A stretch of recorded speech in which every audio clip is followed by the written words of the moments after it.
L'information circule très vite sur Internet et on a parié sur le fait que si on était payant, euh, les gens iraient d'abord voir ce qui était gratuit avant d'aller chez nous, même si on n'est pas convaincu forcément d'avoir choisi la bonne voie. On pense que c'est la bonne voie puisqu'on l'a choisi. Après, on verra bien quel modèle s'imposera entre le gratuit et le payant. Il ne faut pas être présomptueux non plus. Pour l'instant, ça a l'air d'être la bonne voie pour nous. Je parlerai tout à l'heure des chiffres, on n'est pas très loin de l'équilibre. Et en tout cas, c'est d'abord dans l'esprit du web qu'on a choisi d'être gratuit. Parce que sur le web, on navigue d'abord vers l'information qui est accessible, même si de plus en plus, et heureusement, on navigue vers une information qui apporte de plus en plus de plus-value.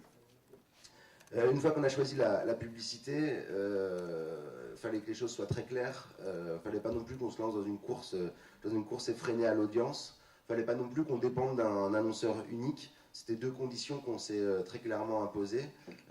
Pas dépendre d'un annonceur unique, c'est évident. Hein, parce que après, on crée des peurs légitimes de le froisser. Donc c'est à nous d'éviter que LVMH prenne 70% des pubs du magazine. De toute façon, il n'en a pas l'intention. Enfin, du site, il n'en a pas l'intention. Il le fait surtout dans le magazine. Et puis on a un garde-fou pour la course à l'audience et les articles racoleurs. En fait, c'est vous, c'est tout le monde, c'est le participatif. Faites des articles racoleurs et vous allez voir, on va vous le faire sentir, on va vous le montrer, on va vous le reprocher. Et au final, ça ne va pas payer et en plus, ce n'est pas ce qu'on veut faire. Alors, à partir de ce constat, la publicité, on s'est dit comment diversifier les ressources. Pas parce qu'on s'est dit que ça n'allait pas suffire, parce qu'on ne voulait pas dépendre que de la publicité, et parce que la première année d'un média, le média n'est pas connu, ne fait pas d'audience, donc ne rapporte pas de publicité, et il fallait bien vivre dès la première année pour arriver à la deuxième. Très vite, on s'est lancé dans la prestation de services. C'est-à-dire, tout simplement, on construit des sites pour d'autres clients qui sont de toutes sortes. On fait que des coquilles vides. Le premier client a été Bibliops, le site littéraire du Nouvel Ops.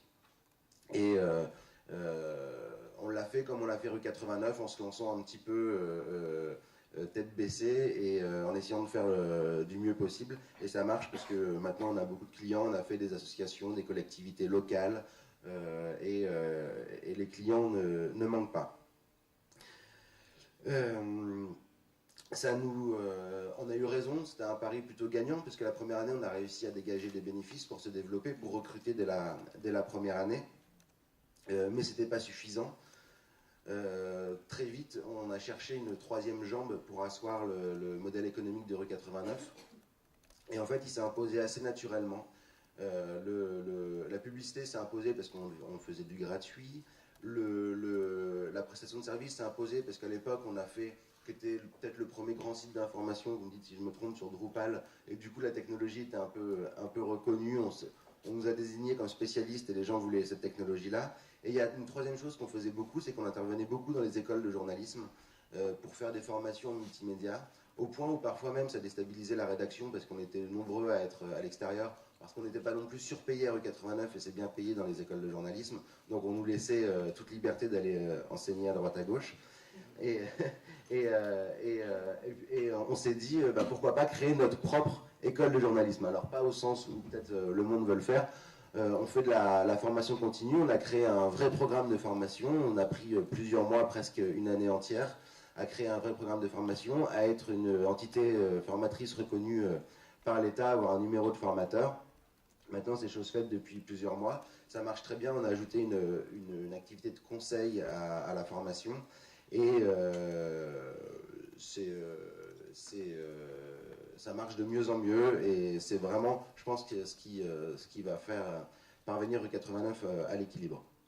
Aujourd'hui, schématiquement, pour donner des parts un peu dans nos revenus, il y a 60% des revenus de rue 89 qui proviennent de la publicité. Je vais revenir un petit peu dessus. C'est pas seulement des bannières toutes bêtes. On a 25% qui proviennent de la publicité et 15% de nos revenus qui proviennent de la prestation de services, donc construction de sites en gros. Voilà. Pour toutes ces activités, en fait, Ah, pardon, 25% de la formation, qui proviennent de la formation, et 15% donc de prestations de services. Pour toutes ces activités, on sert de nos ressources internes, quand on sait le faire, ou quand on peut le faire, surtout, c'est une histoire aussi de moyens humains. Et on sous-traite aussi pas mal, on travaille avec des clients, avec des sous-traitants, avec des amis. On essaye aussi de faire marcher toute une communauté pour la formation. Moi, il y a plusieurs journalistes amis à moi qui n'ont pas tous la chance d'être en CDI comme moi, qui sont bien contents de trouver de la formation. Pareil pour des agences de développement qui sont contents d'avoir des contrats de développement par notre biais. Et nous, on est contents de bénéficier de leurs compétences.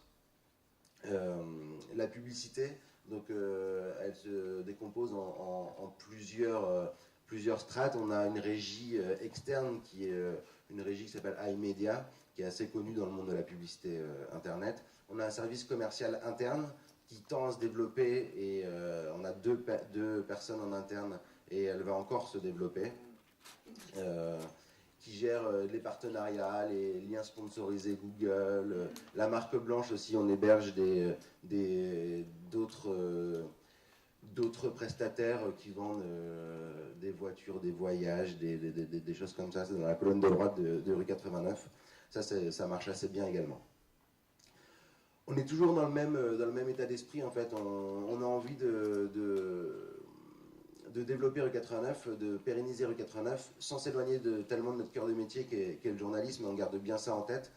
La prestation de service et la publicité, les journalistes ne s'en occupent pas du tout. La formation, on s'en occupe un peu, et on ne peut pas dire qu'on s'éloigne tellement de notre cœur de métier en le faisant. Et on fait... il y a pas mal de projets en ce moment. Il y a le dernier projet est déjà sorti il y a quelques mois, c'est rue 89 le mensuel. On ne peut pas dire non plus qu'en faisant un mensuel papier, on s'éloigne de notre cœur de métier. Et là aussi, c'est à la fois être présent sur plusieurs supports et augmenter nos revenus publicitaires. Et pour l'instant, ça marche, on espère que ça va continuer.